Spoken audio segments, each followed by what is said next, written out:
Hi, I'm Chris, and I head up the training and development with the Really Great Teacher Company. And this is our top teacher tips. And today, I'm going to be sharing 5 tips to help you be authentic as a teacher. I want to start off with a quote by Ralph Waldo Emerson. To be yourself in a world that is constantly trying to make you something else is our greatest achievement. So why is it important to be authentic as a teacher? If you are not being yourself in the classroom, you are not creating a safe environment for your students or giving them the permission to do the same. So being authentic as a teacher allows you to develop authentic connections or real connections with your students, allows them to open up and feel that they're in a safe space to learn, to grow, develop, to make mistakes, and to learn as a result of that. So here are the top 5 tips to help you do just that in the classroom. So the first one is to let your personality shine. Be yourself, really. Don't try to be something else, a different type of teacher, somebody that you've seen and you thought they were really good, because that's not you.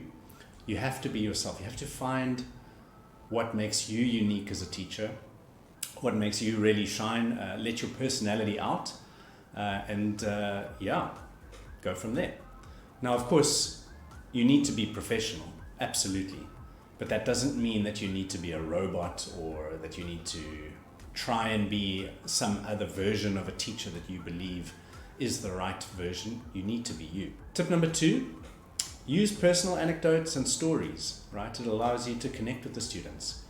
If you find something coming up in the content that you're teaching that's relatable, or there's a story that you have, a personal story or anecdote, bring it out. So for example, if you're teaching about sports, you might talk about sports that you enjoyed doing, or if you don't, you might say, I don't enjoy it, but what about you?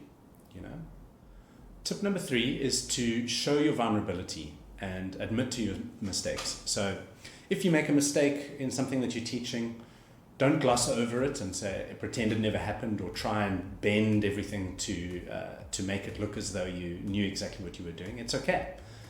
Admit to the mistake and move on. Or even better yet, work with your students together to find the correction in that. Tip number 4, my favorite, you want to build relationships that are genuine and authentic with your students.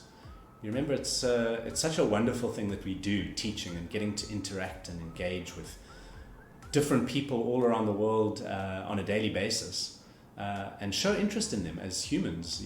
You want to build those genuine relationships. Sometimes we teach a class with a student just once and we never see them again, but what an opportunity that is to connect with another human being. Take the opportunity and enjoy it.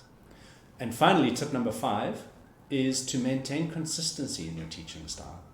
So absolutely be authentic and be yourself. But once you've established that, students need that security of knowing what to expect in a person. So if a teacher is constantly changing their personality along with their mood, it creates a bit of volatility in the classroom. They don't know what to expect of you. So you want to be consistent in who you are. In our next video, I'm going to be running through 5 tips that will help you create an engaging online classroom. So stay tuned for more. And if you like this, we'd love to hear from you. We'd love to see what you have to say. Perhaps you've got some tips around being authentic that you want to share, or some questions. So pop into the comments and let us know, and we'll communicate there.